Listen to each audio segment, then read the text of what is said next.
जी। वालेकुम अस्सलाम। आवाज और बोर्ड दोनों क्लियर है? मौसम खातून, अंजार, मुस्कान, गुलफशा, अनम अब्दुल्ला और गुलाम अली, ये बच्चे मुझे अभी तक दिखाई दिए हैं। एक बार कंफर्म कर दें, उसके बाद हम लोग अपने क्लास को जो है वो शुरू करते हैं। ठीक है, चलिए फिर आज के हम लोग क्लास को शुरू करते हैं। और हम लोग पढ़ रहे हैं उर्दू नस्र। और उर्दू नस्र में चार जो है वो सिर्फ अहम होती हैं: दास्तान, नॉवेल और अफसाना। इसके बाद जो लास्ट सिंफ है वो है ड्रामा। और आज की जो हमारी क्लास है उस पर हम लोग बात करेंगे ड्रामे के हवाले से। तो आज की जो हेडिंग है या आज का जो टॉपिक है वो है हमारा ड्रामा। तो आज हम लोग बात करेंगे ड्रामा सिंफ पे कि ड्रामा होता क्या है और ड्रामा को हम लोग किस तरीके से पढ़ सकते हैं एग्जाम के हवाले से। तो ये जो ड्रामा है या कह सकते हैं जो ड्रामा लफ्ज है, ये यूनानी जबान का लफ्ज है। ड्रामा यूनानी जबान का लफ्ज है जिसका मतलब होता है नकल करना या नकल करके दिखाई हुई चीज को बताना या करके दिखाना। करके दिखाना जो है वो क्या है, इसके मायने होते हैं किसी भी चीज को करके देखना या किसी भी चीज को करके दिखाना क्या कहलाता है? ड्रामा। अब वो जो चीज होती है या वो जो एक्ट होता है वही हम लोग कहते हैं ड्रामा। अब यूनान में क्यों शुरू हुआ? क्योंकि यूनान जो है, जिसे हम लोग ग्रीस कहते हैं, वहीं पर जो है वो क्या होता है, सबसे पहले खेलों का आयोजन होता है, यानी कि खेलों की इब्तिदा होती है। और खेलों के जरिए ही वहां पर क्या होता है, लोगों को इंटरटेन किया जाता है, लोगों को लुत्फ किया जाता है। आपने एक नाम सुना होगा, ग्लैडियर, शायद किसी ने सुना है ग्लैडियर? GLADITDIATOR, ग्लैडियर। नाम सुना है किसी ने ग्लैडियर?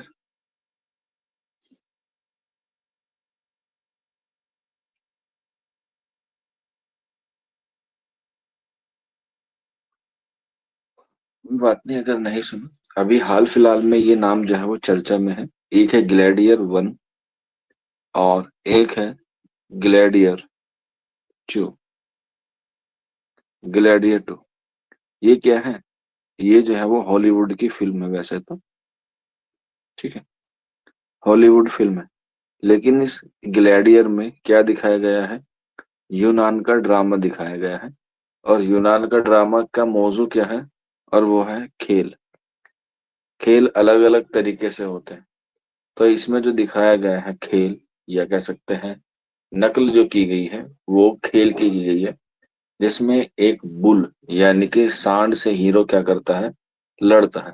जिसे हम लोग आम जमाने में एक तरीके से कह सकते हैं मौत का कुआं। आपने देखा है मौत का कुआं? मौत का कुआं, तो मौत का कुएं की तरह ही क्या होता है, इसमें ये जो है खेल दिखाया जाता है। तो मौत का जो होता है वो भी एक तरीके से क्या होता है, तमाशा होता है। तो इसे हम लोग ड्रामे को आम जबान में क्या कहते हैं, तमाशा कहते हैं। अब तमाशा में अलग अलग तरीके की चीजें होती हैं। और अगर हम लोग इस तमाशे की या इस ड्रामे की तारीफ करें तो इस तरीके से कह सकते हैं, ऐसी सिन्फ को ऐसी सिन्फ को कहते हैं ड्रामा। ऐसी सिन्फ को कहते हैं जिसमें जिसमें जिंदगी जिसमें जिंदगी के हकाइक जिसमें जिंदगी के हकाइक और मज़ाहिर जिसमें जिंदगी के हकाइक और मज़ाहिर को किरदारों के जरिए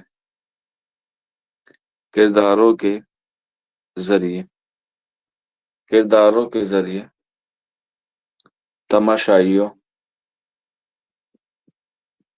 तमाशाइयों के सामने के सामने पेश के सामने पेश किया जाता है पेश किया जाता है उसे ड्रामा कहते हैं।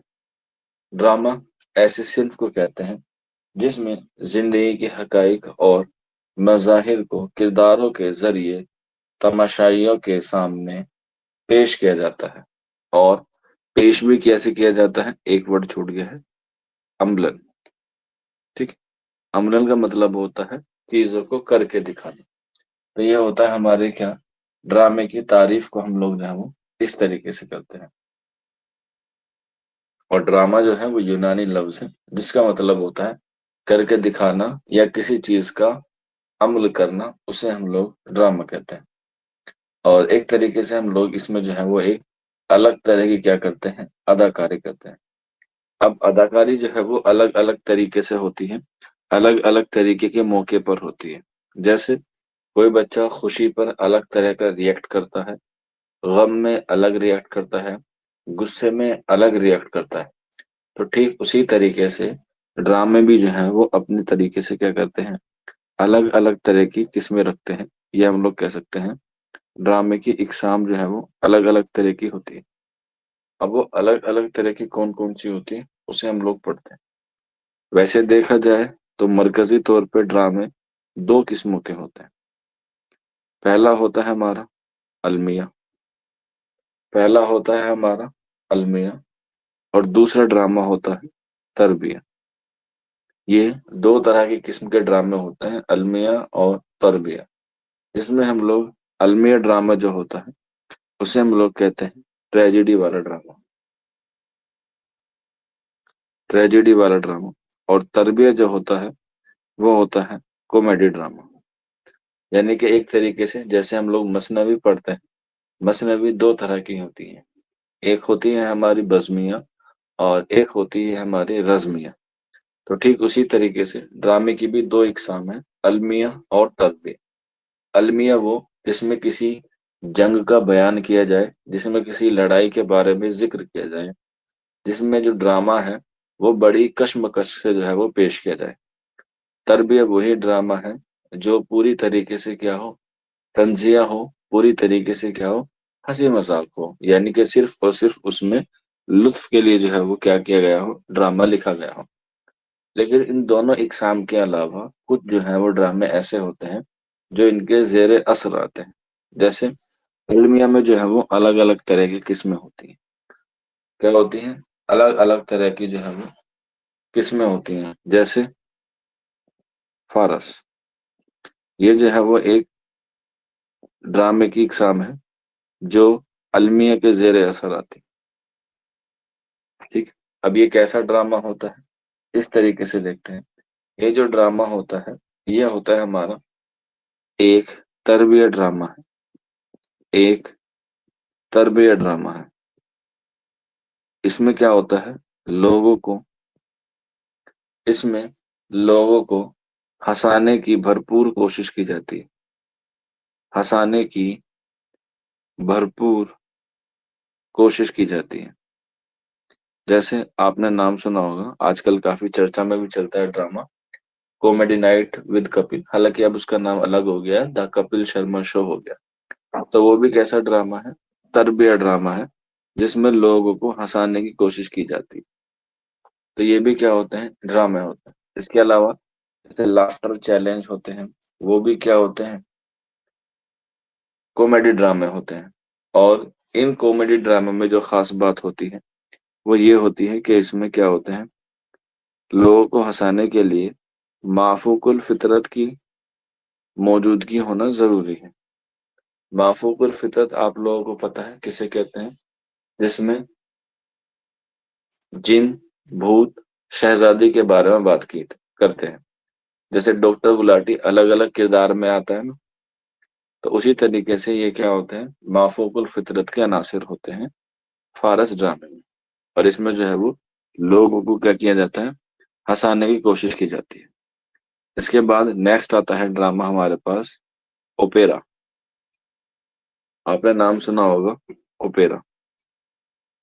ठीक, ओपेरा। ये यूरोप में ज्यादा मशहूर है ओपेरा, लेकिन ये एक तरीका क्या होता है, ड्रामा होता है। ओपेरा जो है वो एक तरीके से कैसा ड्रामा होता है, अल्मिया ड्रामा होता है। ओपेरा अल्मिया ड्रामा होता है। और डबल स्टार बना के लिख लीजिएगा कि ओपेरा ड्रामा के लिए सबसे ज्यादा जरूरी क्या है, और वो है मौसीकी। ये ड्रामा मौसीकी के बगैर नहीं कहा जा सकता। इसमें मौसीकी का होना जो है वो जरूर जरूर जरूर लाजमी है।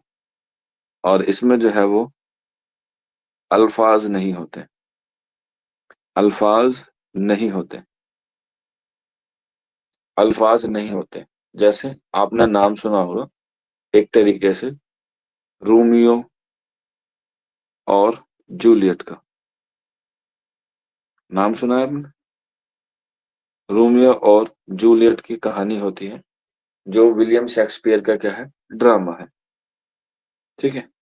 तो जब भी इसको स्टेज पर फिल्माया जाता है, क्या होता है, तो वो ओपेरा की शक्ल में ही क्या होता है, फिल्माया जाता है।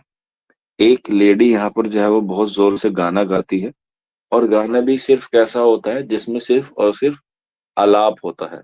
आलाप का मतलब होता है इसमें आवाज का उतार चढ़ाव ही क्या होता है, मेन होता है। और दूसरी तरफ बहुत सारे लोग क्या होते हैं, एक्ट कर रहे होते हैं, यानी कि अपने अपने किरदार को निभा रहे होते हैं। तो यही क्या होता है, ओपेरा होता है। आज से कुछ साल पहले एक फिल्म देखी होगी या नाम सुना होगा आप लोगों ने, तमाशा, जिसमें रणबीर कपूर होता है। वो ओपेरा उसमें ही लिखा हुआ है। रणबीर कपूर जो है वो क्या होता है, अपनी कहानी सुना रहा होता है, और फिल्म जो है वो आगे आगे चलती, और आखिर में जो है वो स्टेज पर वही आ जाता है। तो ये वो क्या होता है, ओपेरा। और ओपेरा में अक्सर क्या होता है, इसमें जो है वो रोमानियत पर जोर दिया जाता है। रोमानियत यानी कि रोमांस के हवाले से बात की थी करते हैं।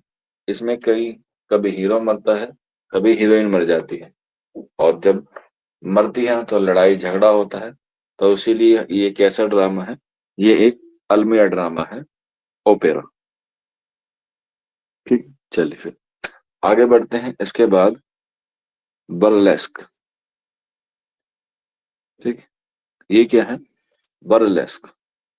ये भी एक तरह की किस्म है। सॉरी, एक सेकंड। Burlesque, BURLESQUE, burlesque.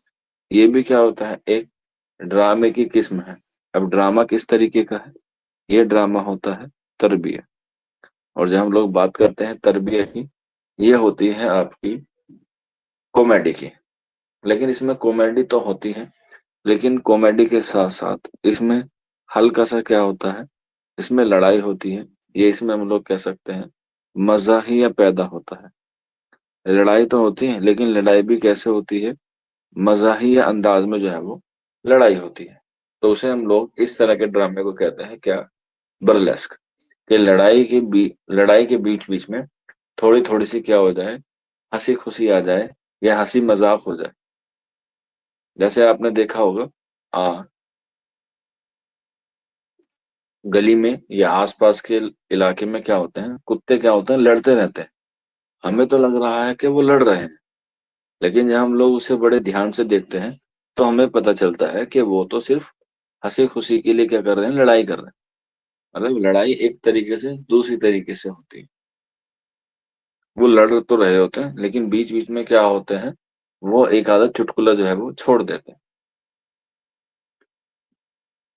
तो इसी तरीके से लड़ाई तो हो रही है, लेकिन लड़ाई के बीच बीच में एक आधे जो है वो ऐसी बात कह देते हैं, जिससे क्या हो जाती है, लड़ाई में जो है वो लुत्फ अंदोज या लुत्फ आ जाता है। मतलब लड़ाई वाकई में ही है, लेकिन उतनी संजीदा वाली नहीं है, सिर्फ और सिर्फ कॉमेडी के साथ लड़ाई आ जाती है। इसके बाद बर्लेस के बाद आता है यक बाबी ड्रामा। यक बाबी ड्रामा। यक बाबी ड्रामा। यक का मतलब होता है वन, बाब का मतलब होता है एक्ट, और ड्रामे का मतलब होता है प्ले, यानी कि वन एक्ट प्ले। इसकी जो सबसे खास बात यह है कि इसकी जो ड्यूरेशन होती है, यानी कि इसकी जो तवालत होती है, वो मिनिमम 15 से 20 मिनट होनी चाहिए, इससे ज्यादा नहीं होनी चाहिए। उसे हम लोग बोलते हैं वन एक्ट प्ले। और वन एक्ट प्ले जो है वो अक्सर कहाँ पर होता है? अक्सर होता है स्कूल में या कॉलेज वगैरह में। ठीक है, जैसे कोई एनुअल फंक्शन हुआ या कोई प्रोग्राम हुआ, रिपब्लिक डे हुआ, तो इसमें क्या होता है, या कभी कभी आप लोगों ने देखा क्लासरूम में भी एक छोटा सा प्ले कर देते हैं बच्चों को। बच्चे एक दूसरे की क्या करते हैं, नकल उतार के दिखाते हैं। तो ये होता है हमारा वन एक्ट प्ले। ये है एक मुख्तसर सा ड्रामा होता है। अब ये दोनों तरीके का हो सकता है, ये तरबिया भी हो सकता है, यानी कि कॉमेडी भी हो सकता है, और ये जो है वो अलमिया भी हो सकता है। तो इसे हम लोग कहते हैं यक बाबी ड्रामा, यानी कि वन एक्ट प्ले। ठीक है, तो ये क्या है, ये कुछ इकसाम है अलमिया की और तरबिया की। हम इन इकसाम को बताने के साथ साथ हमें याद रखना चाहिए कि इनको हम लोग पेश कैसे करते हैं। जिसे हम लोग कहते हैं ड्रामे के इज्जाए तरकीबी। ड्रामे के इज्जाए तरकीबी। तो ड्रामे के इज्जाए तरकीबी जो है वो कितने हैं? 6। ड्रामे के इज्जाए तरकीबी हैं 6। और ये ड्रामे के इज्जाए तरकीबी 6 किसने मुतय्यन किए हैं? अरस्तु ने। और अरस्तु का ताल्लुक कहाँ से है? यूनान से है। कहाँ से? यूनान से है। और ये अरस्तु ने जो ड्रामे के अज्जाए 6 मुतय्यन किए हैं, वो कौन कौन से हैं, वो आप लोग जो है वो लिख लीजिएगा। जिसमें सबसे पहला आता है हमारे पास प्लॉट। प्लॉट के बाद मरकजी ख्याल, या मौजू कह सकते हैं, मरकजी ख्याल। इसके बाद ड्रामे का आगाज। आगाज, सॉरी आगाज नहीं है, आगाज नहीं है इसमें, मरकजी ख्याल। मरकजी ख्याल के बाद किरदार है, किरदार। किरदार के बाद मुकालमा, जिसे हम लोग डायलॉग कहते हैं। डायलॉग के बाद मौसीकी, यानी कि संगीत। और इसके बाद आराइश, यानी कि लोकेशन या साज सजावट। तो ये 6 हैं: प्लॉट, मरकजी ख्याल, किरदार, मुकालमा, मौसीकी और आराइश। ये किसने बताए हैं? ये बताए हैं अरस्तु ने। और अरस्तु ने इन सब में जो सबसे अहम बताया है, वो बताया है प्लॉट को। ठीक। एग्जाम में पूछा जाता है कि ड्रामे के अज्जाए तरकीबी में सबसे अहम कौन सा है? प्लॉट है। जैसे कसीदे में पूछा जाता है मदा, मरसे में पूछा जाता है बैन, दास्तान में पूछा जाता है माफूकुल फितरत, नॉवेल में पूछा जाता है कहानी या किस्सा, और अफसाने में पूछा जाता है वहदत तासिर। तो ठीक उसी तरीके से ड्रामे के अज्जाए तरकीब में पूछा जाता है क्या? प्लॉट। ठीक है, ये किसने बताया है? अरस्तु ने बताया। लेकिन हमारे यहाँ पर हिंदुस्तान में जो ड्रामों की इब्तिदा होती है, वो इब्तिदा होती है कहाँ से? गुप्त डायनेस्टी से। किससे? गुप्त डायनेस्टी या गुप्त दौर। और गुप्त डायनेस्टी जो हमारे इतिहास में है, जो हमारी तारीख में है, या हमारी जो हिस्ट्री में है, गुप्ता डायनेस्टी, उसको हम लोग golden era of Indian history कहते हैं, यानी कि भारत का स्वर्ण युग। तो उसी में एक राइटर गुजरे हैं जिनका नाम क्या है? कालिदास। क्या है? कालिदास। उन्होंने जो है वो क्या लिखे हैं, और हिंदुस्तान में सबसे पहले ड्रामे लिखने की इब्तिदा की है, अगर हम लोग हिंदुस्तान की बात करें। जैसे उनके 2-4 ड्रामे हैं: अभिज्ञान, शकुंतलम, रघुवंशम और मालविका अग्निमित्रम, ये क्या है, इनके ड्रामे हैं। कभी कभी आ जाते हैं, उर्दू में भी आ जाते हैं ड्रामे के तौर पे।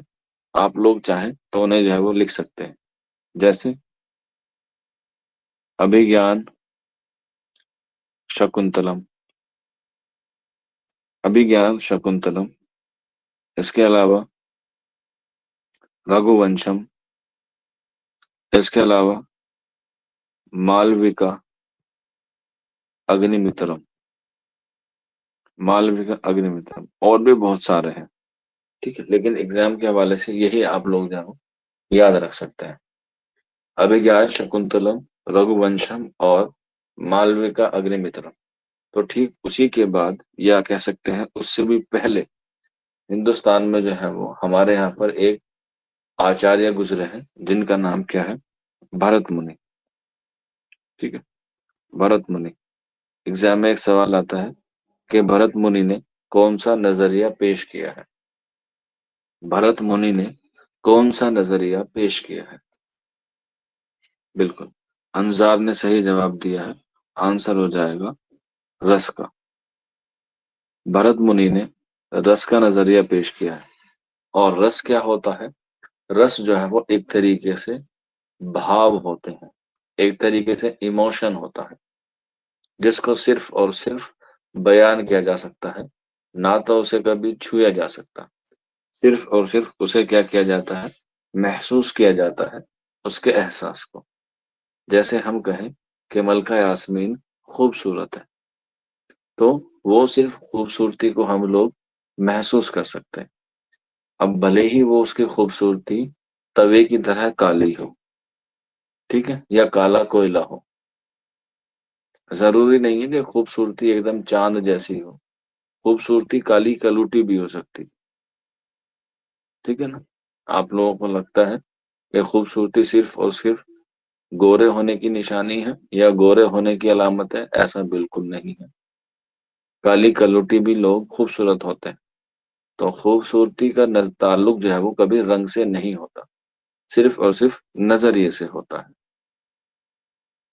तो ये नजरिया कैसा होता है, सिर्फ और सिर्फ महसूस किया जा सकता है। ठीक है। अब इसी महसूस करने के लिए भरत मुनि ने जो है वो अलग अलग तरीके के जो है वो रस जो है वो दिए हैं। जैसे कल आपको बहुत गुस्सा आ रहा होगा, ठीक है, क्या आ रहा होगा, गुस्सा आ रहा होगा कि क्लास क्यों नहीं हो रही। तो ये क्या है, एक तरीके का रस है, गुस्सा होना यानी कि क्रोध होना। इसके अलावा और बहुत सारी चीजें हैं। आपको दुख हो रहा होगा, तो क्लास नहीं हुई इसका भी दुख होगा, उसे हम लोग कहते हैं करुणा। ये क्या है, एक रस है, करुणा। जैसे आज क्लास हो रही है तो आपके अंदर एक क्या होगा, उत्साह पैदा होगा। उत्साह यानी कि एक खुशी होगी। ठीक है ना। तो इस तरीके से ये क्या है, ये सारे एहसास हैं जो हम सिर्फ महसूस करते हैं, और इसे ही हम लोग कहते हैं रस। और ये रस का जो नजरिया है, ये किसने दिया है, ये दिया है भरत मुनि ने। यहीं पर एक और आता है, और वो आता है ध्वनि का नजरिया। एग्जाम में कभी कभी पूछ लेते हैं ध्वनि का नजरिया, यानी कि ध्वनि यानी कि आवाज, जो हम लोग बात करते हैं, कभी कभी इसका भी पूछ लिया जाता है। कोई बच्चा बता सकता है। उर्दू अदब में ही है, कभी आप लोग सोचे कि हिंदी में बता रहे हैं तो सर हिंदी अदब में आएगा। हिंदी के लफ्ज हैं लेकिन उर्दू अदब में है। ध्वनि का नजरिया, बिल्कुल, शाबाश। सबा शेख, अंजार, मौसम्मा, अनम अब्दुल्ला। कुछ बच्चे तो ऐसे बैठे हुए हैं, बस 13 मार्च का इंतजार कर रहे हैं कि 13 मार्च आ जाए और हम जो है ना, एग्जाम को ऐसा पटकी देवें कि वो दोबारा खड़ा ही ना हो, बस पड़ा का पड़ा रह जाए। बिल्कुल, आंसर हो जाएगा आनंद वर्धन। ठीक है, आनंद वर्धन का नजरिया है ध्वनि का। आनंद वर्धन का नजरिया है ध्वनि का। ठीक, चलिए फिर। तो इसी तरीके से भरत मुनि ने भी जो है क्या है, ड्रामे लिखे हैं। और ड्रामे की तारीफ में जो है वो उन्होंने उसके 5 इज्जाए तरकीबी बताए हैं। हालांकि इम्पोर्टेंट अरस्तू के हैं, लेकिन हिंदुस्तान के ताल्लुक है, तो इसलिए हम लोग जो है वो इन्हें हिंदुस्तान के हवाले से पढ़ते हैं।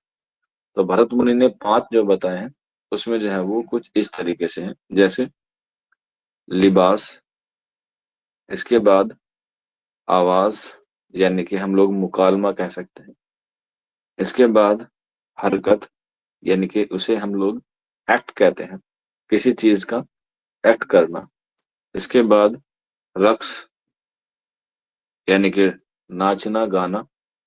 नाचने की और गाने के लिए हमें जरूरी है संगीत की, यानी कि मौसीकी की। तो लिबास, आवाज, हरकत, रक्स और मौसीकी, ये किसने बताए हैं? ये भरत मुनि ने बताए हैं। यहीं पर एक सवाल और आप लोगों से पूछा जाता है, हिंदुस्तान का शेक्सपियर कौन है? हिंदुस्तान का शेक्सपियर कौन है?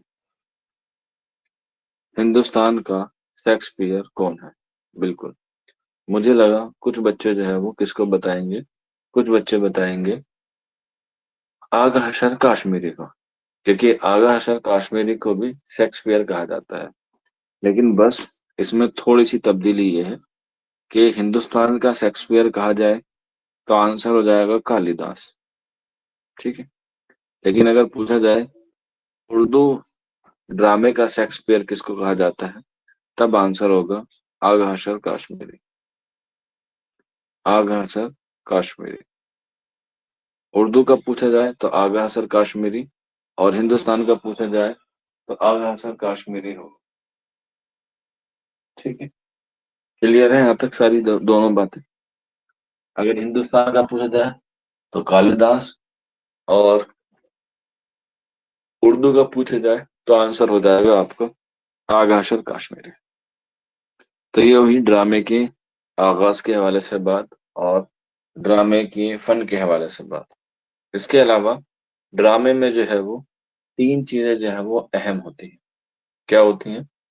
3 चीजें अहम होती हैं, जिसे हम लोग ड्रामे की वहदतें कहते हैं। ड्रामे की वहदतें कहते हैं, जिसमें पहले जो वहदतें आती हैं ड्रामे की, वो आती हैं वहदत अम्ल। वहदत अम्ल यानी कि किसी चीज को करके दिखाना। किसी चीज को करके दिखाना, उसे हम लोग वहदत अम्ल कहते हैं। ठीक है, अम्ल की नकल कह सकते हैं। ठीक, अम्ल की नकल यानी कि कोई चीज देखी और फिर जो है वो उसी तरह से जो है वो कर दिया। जैसे आज से जो क्या करेंगे, बहुत सारे बच्चे किसी को उसकी तरह कोशिश करेंगे कि मैं उसे जो है वो उस तरह से क्या कर दूं, इम्प्रेस कर दूं। आज से जो है वो एक ऐसा हफ्ता शुरू हो रहा है कि इसमें जो है वो सारी चीजें को क्या करेंगे, वो लग जाएंगे। हमने उसे फिल्म में देखा था, हमने उसे ड्रामे में देखा था, हमने उस तरह से किताब में देखा था। तो बस उसी तरीके से जो है वो कोशिश करने की कोशिश करेंगे कि उसे हम लोग क्या कर लें, एक तरीके से उसे जो है वो अपने लिए इम्प्रेस कर लें। ठीक है, क्या कर लें, इम्प्रेस कर लें। तो उसे इम्प्रेस करने की ही एक शक्ल है अम्र, क्योंकि हमने ऐसी चीज देखी है कि अगर हम वो वैसा करते हैं तो वो लड़की जो है वो उस तरीके से क्या करेगी, रिएक्ट करेगी। हम उसके लिए एक महंगा सा तोहफा लेके जाएंगे, वो बड़ी खुश हो जाएगी, और खुश हो जाएगी उसके बाद जो है वो हमारी जिंदगी में क्या होगी, खुशहाली के लिए वो आ जाएगी। हालांकि ये सारी चीजें क्या है, गलत है। तो वहदत अम्ल होता है अम्ल की नकल। इसके बाद जो दूसरा आता है वो होता है वहदत मकान। ठीक, कुछ बच्चे क्या करते हैं या कुछ लोग जो क्या करते हैं, वहदत मकान को जो है वो बहुत इंपॉर्टेंस देते हैं, क्योंकि किसी को इम्प्रेस करने के लिए जगह का जो है वो बहुत जरूरी होता है। तो इसीलिए हम लोग वहदत मकान को कहते हैं ऐसी जगह जहां पर ड्रामा फिल्माया गया हो, यानी कि जहां पर ड्रामा खेला गया हो, वो होती है ड्रामे की लोकेशन। क्या होती है, ड्रामे की लोकेशन। तो पहले हुई कि हमें कैसे एक्ट करना है, दूसरा है हमें लोकेशन भी जो है वो ध्यान रखनी है, जिसे हम लोग जगह कहते हैं। इसके बाद तीसरी आती है वहदत जमान। ठीक है। और ये होता है वक्त, यानी कि हर चीज का क्या होता है, एक वक्त जो है वो तय है। जैसे 7 से लेकर 14 तक की क्या है, ये इस जो दुनियावी ड्रामा चलेगा उसकी क्या है, एक ड्यूरेशन है। क्योंकि जैसे फिल्म देखते हैं तो फिल्म की भी ड्यूरेशन तय होती है कि इतनी ही होनी चाहिए, इससे ज्यादा होगी तो जो है फिल्म जो है वो फुहाड़ लगेगी। तो क्लास भी आपकी जो है वो टाइम से ही होती है। तो टाइम जो है वो इम्पोर्टेंट है। तो ये क्या है, ये तीन जो है वो वहदतें हैं। वहदतें अम्ल, जिसमें जो है वो हम लोग नकल करते हैं, जैसे हम लोग अम्ल की नकल कहते हैं। इसके अलावा वहदत मकान, ऐसी ऐसी चीज जिसमें ड्रामा जो है वो एक जगह दिखाया जाता है। जैसे आप भी देखते हैं कोई फिल्म होती है तो उसमें जो है वो लोकेशन क्या करती है, मैटर करती है। इसके अलावा वहदत ज़मान, यानी कि यहाँ पर जो है वो ड्रामे में जो है वो हम लोग कौन कौन से वक्त को दिखा रहे हैं। तो ये तीनों चीजें होती हैं ड्रामे की वहदतें के हवाले से। ठीक है। यहाँ तक सारी चीजें क्लियर है बच्चों, आगे बढ़ा जाए।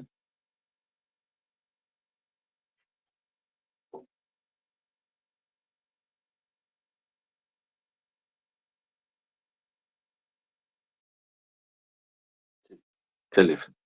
तो ये हो गई इसकी जितने भी एग्जाम से सवाल बन सकते हैं उनके हवाले से बात। अब हम लोग बात करते हैं उर्दू का पहला ड्रामा। उर्दू का पहला ड्रामा, सबको पता है उर्दू का जो पहला ड्रामा है वो है राधा कन्हैया का किस्सा। राधा कन्हैया का किस्सा, ये क्या है, उर्दू का पहला ड्रामा जो है वो इसको माना जाता है। और इसके जो पहले ड्रामा निगार है, या उर्दू के जो पहले ड्रामा निगार हैं, वो होते हैं हमारे नवाब वाजिद अली शाह। नवाब वाजिद अली शाह, ये क्या है, हमारे नवाब हैं। और इनको ही हम लोग उर्दू का पहला ड्रामा निगार मानते हैं। राधा कन्हैया का किस्सा, जो कब लिखा इन्होंने, जो लिखा तकरीबन 1841 या 1842 के आसपास, वाजिद अली शाह। लेकिन जब इस पर तहकीक की गई और तहकीक में हमने पाया कि नहीं, उर्दू का पहला जो ड्रामा है वो राधा कन्हैया का किस्सा नहीं, बल्कि वो है हमारा इंद्र सभा। क्या है, उर्दू का जो बाकायदा, याद रख लीजिएगा, ऑप्शन में आपको बाकायदा मिलेगा। उर्दू का बाकायदा जो ड्रामा है वो है क्या, इंद्र सभा। और इसके जो मुसन्निफ हैं वो है अमानत लखनवी। अमानत लखनवी। और ये जो ड्रामा लिखा गया अमानत लखनवी का, जिसे हम लोग इंद्र सभा का ड्रामा के नाम से जानते हैं, ये लिखा गया 1852 में, 1852 में, 1852 में ये लिखा गया। ठीक है। और ये जो है वो आपके निसाब में भी जो है वो शामिल है। इससे जो है वो काफी सारे जो है वो सवाल बनते हैं एग्जाम के हवाले से। क्या क्या बनते हैं, कैसे करना है, उसे हम लोग जो है आज की क्लास में करेंगे। तो हेडिंग डाल लीजिएगा आप लोग, अमानत लखनवी। अमानत लखनवी। तो अमानत लखनवी के हवाले से हम लोग बात करेंगे। इनका जो नाम हुआ, इनका असल नाम हुआ सैयद आगा हसन। सैयद आगा हसन क्या है, इनका नाम है। तखल्लुस, तखल्लुस, पहले इनका तखल्लुस उस्ताद था, बाद में इन्होंने जो है वो चेंज कर लिया और वो रख लिया अमानत। अमानत क्यों रख लिया, क्योंकि इनको जो है वो खुदा की तरफ से जो है वो एक अमानत मिली थी, और उसी के लिए इन्होंने जो है वो अपना नाम क्या रख लिया, अमानत रख लिया। और अमानत क्या थी, अमानत ये थी कि इनकी जो आवाज है वो 10 साल तक क्या थी, बंद रही। 10 साल तक बंद रही। 10 साल के बाद इनकी जो है वो आवाज वापस आ गई। इसीलिए सवाल पूछा जाता है कि वो कौन सा मुसन्निफ है या वो कौन सा शायर है जिसकी शायरी में या जिसकी आवाज में लुकनत नजर आती है। लुकनत को हम लोग कहते हैं एक तरीके से हकलाना। यानी कि आवाज तो आई, लेकिन आवाज भी कैसी आई? हकलाती हुई, यानी कि रुक रुक के। एक ही लफ्ज को जो है वो बहुत बार बोलते हैं, जैसे क क क क क क क क क क किरण वाली सिचुएशन होती है। तो इसी तरीके से इनको जो है वो 10 साल में के बाद जो है वो आवाज आ गई। और आवाज कहाँ पर आई थी? एक बार ये इमाम हुसैन के रोजे मुबारक पर क्या कर रहे थे? दुआ मांग रहे थे। और वहीं पर जो है वो क्या आ गई? इनकी आवाज आ गई। अब इमाम हुसैन का जो ताल्लुक है वो कहाँ से है? वो मर्सी से है। ठीक है। और एक सवाल और आता है कि आगा हसन, या कह सकते हैं अमानत लखनवी ने सबसे ज्यादा मरसिए लिखे। सबसे ज्यादा मरसिए लिखे हैं उन्होंने। सिर्फ और सिर्फ एक ही ड्रामा लिखा है। ड्रामा एक ही लिखा है, और वो है इंद्र सभा। मरसिए सबसे ज्यादा लिखे हैं।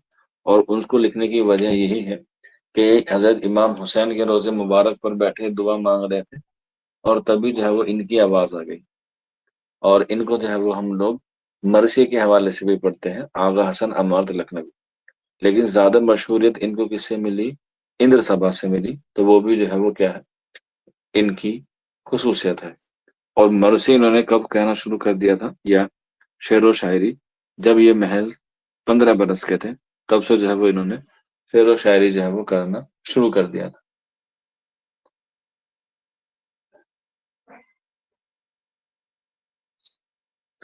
ठीक है। इनकी पैदाइश या इनकी विलादत 1815 में हुई, 1815 में।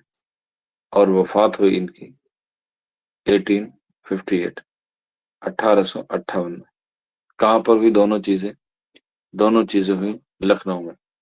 विलादत 1815 और वफात 1858। और क्योंकि इन्होंने इब्तिदा में मरसिए कहे, और मरसिए भी इन्होंने 15 बरस की उम्र में कहे, तो इनके जो उस्ताद थे वो भी एक मरसिया गो थे, जिनका नाम था दिलगीर। जिनका नाम था दिलगीर। तो इनकी शायरी के उस्ताद हुए क्या? दिलगीर। ठीक। तो इस तरीके से क्या हुआ, इन्होंने जो है वो अपने आप को जो है वो मरसिए की तरफ मुतवज्जा किया, दिलगीर के कहने पर ही। और दिलगीर ने ही इनका तखल्लुस तजवीज किया था, उस्ताद से अमानत। उस्ताद से अमानत। और उसके बाद जो है वो इन्होंने एक अमानत के तौर पर जो है वो एक ड्रामा लिखा, जिसका नाम क्या है? इंद्र सभा। इंद्र सभा, जो कब लिखा गया? 1852 में लिखा गया, 1852 में। लिखा पहले गया, और एग्जाम में पूछा जाता है कि ये खेला कब गया? तो आंसर हो जाएगा 1854 में। ये पहली बार क्या हुआ? स्टेज हुआ। स्टेज का मतलब होता है ये स्टेज पर जो है वो खेला गया पहला ड्रामा, इंद्र सभा। और इसको किताबी शक्ल दी गई 1855 में, 1855 में। और किसने किया इसे? मुतबई मोहम्मद ने इसे को, जिसका नाम क्या है? ड्रामा इंद्र सभा है। और मुसन्निफ है अमान लखनवी। अगर हम लोग बात करें इसकी कहानी की, यानी कि ड्रामा इंद्र सभा की कहानी की, तो कुछ ज्यादा खास नहीं है। बिल्कुल सादा और बिल्कुल सलीस जबान है। इसीलिए ये ड्रामा जो है वो उर्दू का पहला मशहूर ड्रामा जो है वो कहा जाता है। अब इसमें जो ड्रामा है, इसकी जो जबान है सादा, उसको जो है वो बहुत अहम तरीके से जो है वो निभाया गया है। ठीक। जिसमें इंद्र सभा में कुल मिला के आप लोग देखिए कि इंद्र सभा में कितने लफ्ज हैं। आप कहेंगे सर ड्रामा इंद्र सभा में जो है वो 8 लफ्ज है। ठीक है। क्या है? 8 लफ्ज है। तो इस तरीके से हम लोग जो है वो इसमें मान सकते हैं कि इसमें कुल 8 किरदार हैं।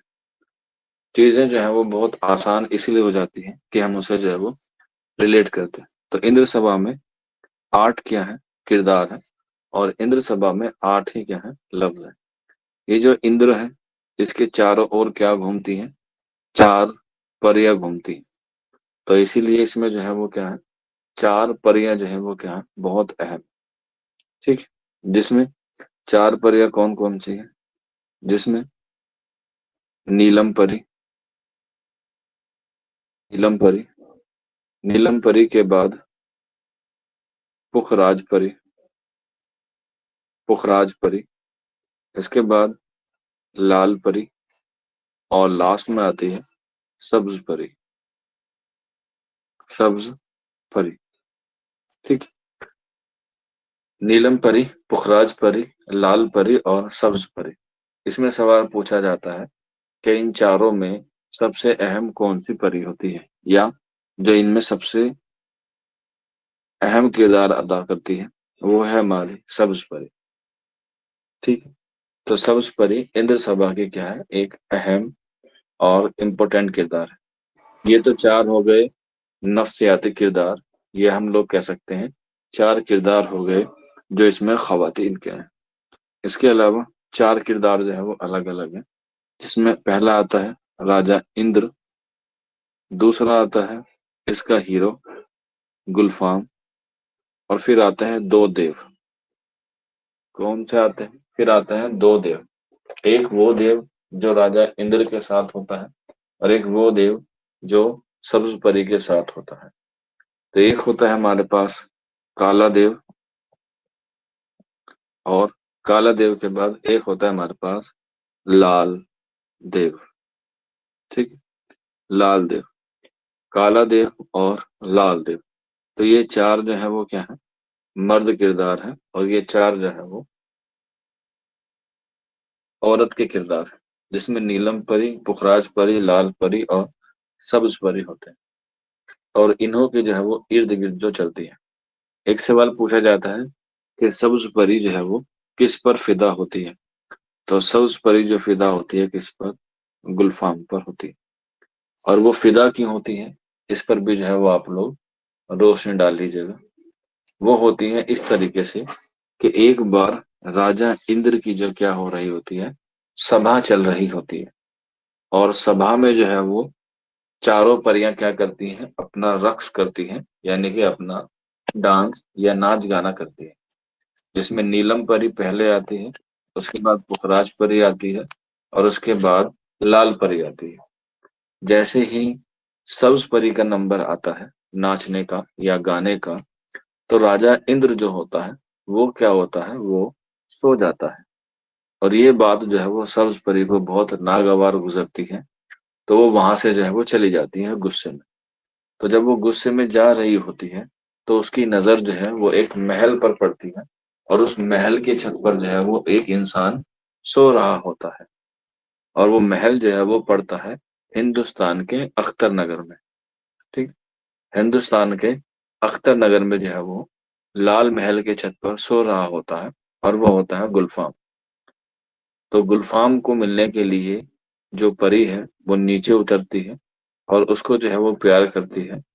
और प्यार करने के बाद उसे जो है वो अपना एक छल्ला या एक छोटी सी अंगूठी जो है वो उसको पिरा देती है। और उसके बाद अपने गुलाम यानी कि काले देव से कहती है कि उसे जो है वो आप लोग उठाकर ले आइए।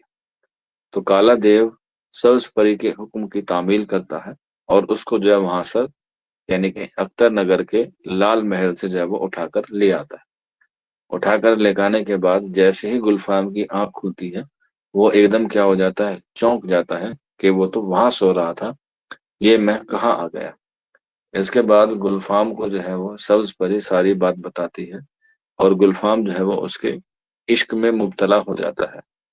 लेकिन इश्क में मुब्तला होने के बाद वो एक जिद जो है वो पकड़ लेता है, और वो पकड़ता है कि मुझे राजा इंद्र की क्या देखनी है, सभा देखनी है। सब्ज परी उसे बहुत समझाती है, लेकिन वो फिर भी उसके समझने में नहीं आता। तो गुलफाम को सब्ज परी जो है वो लेकर जाती है, और उसे जो है वो दरख्त के साए में जो है वो छुपा देती है। लेकिन राजा इंद्र का जो देव होता है, जो लाल देव होता है, वो गुलफाम को जो है वो पकड़ लेता है, और गुलफाम को जो है वो राजा इंद्र के सामने जो है वो पेश करता है। इससे जो है वो राजा इंद्र जो है वो क्या होता है, बहुत गुस्से में होता है और अपने दरबार से या अपनी सभा से जो है वो क्या होता है, सब्ज परी को निकाल देता है और गुलफाम को जो है वो क्या कर लेता है, कैद कर लेता है। और कैद कहाँ पे करता है, कोकाफ के कुएं में कैद करता है। लिख लीजिएगा, एग्जाम में पूछा जा सकता है। कोहे काफ के कुएं में जो है वो कैद कर लेता है और सब्ज परी को जो है वो सभा से निकाल देता है। सभा से निकलने के बाद सब्ज परी जो है वो जोगन का रूप धारण करके जो है वो निकलती है और जोगन के साथ साथ वो गेरुआ वस्त्र भी जो है वो धारण कर लेती है और गली गली कूचे कूचे कस्बा कस्बा शहर से शहर जो है वो अपने महबूब यानी कि गुलफाम की याद में जो है वो तड़पती फिरती है। तो तड़पती फिरती है इसी तरीके से जो लाल देव होता है वो उस जोगन की रक्ष और उस जोगन की आवाज का कायल हो जाता है। लाल देव अपने राजा राजा इंद्र को ये बात जाके बताता है कि कस्बे में या गांव में एक जोगन आई है जो बहुत अच्छा रक्स करती है। तो बस लाल देव अपने राजा का हुक्म बजा लाता है और जोगन को जो है वो उसके दरबार में लेकर आता है और दरबार में लेकर आने के बाद जोगन जो है वो रक्स करती है। ठीक है। और यहीं पर रक्स करने के बाद राजा इंद्र जो है वो बहुत खुश होता है। तो राजा इंद्र जो है वो जोगन को 3 तोहफे देता है। पहले कोई बच्चा बता सकता है वो तोहफे कौन से होते हैं, या पहली बार जब राजा खुश होता है तो कौन सा तोहफा देता है? 3 तोहफे देता है।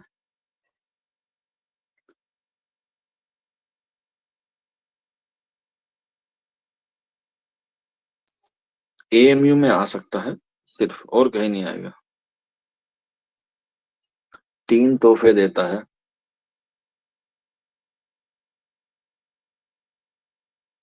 चलो लड़कों से पूछते हैं, बताओ लड़कियों को सबसे ज्यादा क्या पसंद होता है? लड़कियों को सबसे ज्यादा क्या पसंद होता है?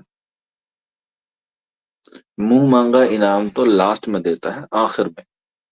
उससे पहले वो 3 चीजें देता है।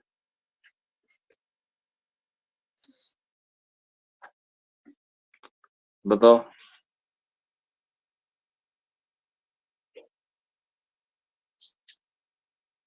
बिल्कुल, राबिया मुजफ्फरपुरी ने सही बताया है। आंसर हो जाएगा जेवर। तारीफ तो एक एहसास है, वो तो खुश हो जाती है, पसंद की बात कर रहा हूँ। बिल्कुल। तो राजा इंद्र जो है वो सब्ज परी को सबसे पहले देता है 9 लाख का हार। 9 लाख का हार कह सकते हैं, या हम लोग कह सकते हैं मोतियों का हार या हीरो का हार देता है। उसके बाद एक जो है वो शाल देता है, या हम लोग कह सकते हैं 2 शाला दे सकता है। ठीक है। और तीसरी बार में वो कहता है कि आप मुझसे मांगिए जो आपको अपना मुंह मांगा इनाम चाहिए। तीसरी बार में जो है वो जोगन को क्या देता है, मुंह मांगा इनाम देता है। और जब वो मुंह मांगा इनाम सुनती है तो जोगन जो है वो किसको मांगती है? जोगन मांगती है अपने महबूब को, यानी कि गुलफाम को। तो जैसे ही वो गुलफाम को मांगती है तो राजा इंद्र को खबर हो जाती है कि ये तो वही सब्ज परी है जिसको मैंने जो है वो अपने दरबार से निकाला था बेइज्जत करके। लेकिन वो जबान का पक्का होता है, तो गुलफाम को जो है वो रिहा कर देता है। कौन रिहा कर देता है? राजा इंद्र जो है वो गुलफाम को रिहा कर देता है और काला देव से जाके कोहे कुकाफ से जो है वो निकाल लेता है कुएं से। और इस तरीके से ये ड्रामा जो है वो खत्म हो जाता है।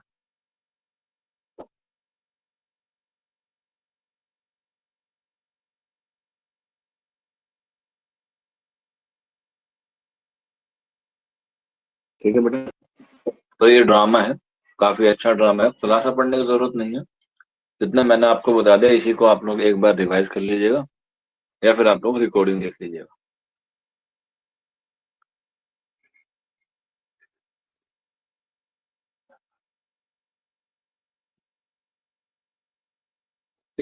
चलो फिर आज की क्लास में इतना ही है। और आपकी जो है वो इंशाल्लाह अगले हफ्ते से जो है वो आपकी टेस्ट सीरीज भी जो है वो शुरू हो जाएगी। कोशिश है कि शबे बारात के बाद शुरू की जाए। ठीक? कोशिश यही कर रहा हूँ कि शबे बारात के बाद आपकी जो है वो टेस्ट सीरीज जो है वो शुरू की जाए,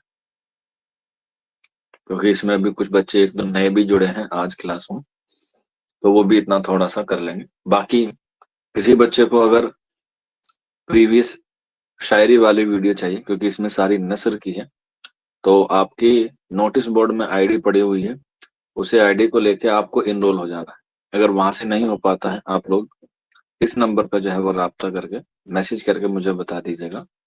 शायरी की आपको जो है वो सारी लेक्चर वहां पर मिल जाएंगे। कुछ लेक्चर जो है वो इसी आईडी वो कुछ लेक्चर जो है वो आपको पुरानी वाली आईडी की स्टडी मटेरियल में भी है। हाँ, उसमें वीडियो ही होंगे।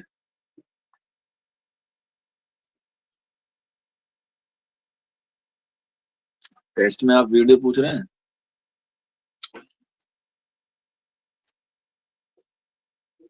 टेस्ट तो वैसे ही होगा जैसे आपका कल हुआ था, सॉरी परसों हुआ था।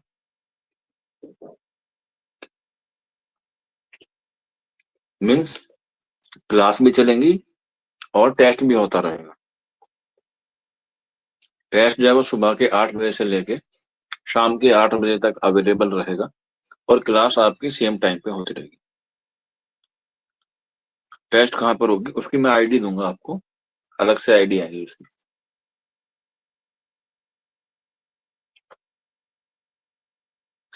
इस पे सिर्फ और सिर्फ क्लास चलेगी, टेस्ट की आईडी आपको अलग दूसरी मिलेगी।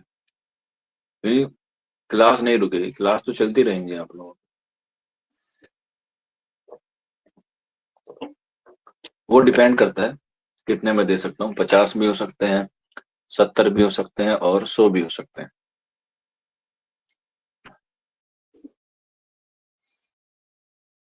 चलिए फिर आज की क्लास इतनी ही है, मिलते हैं आप लोगों से।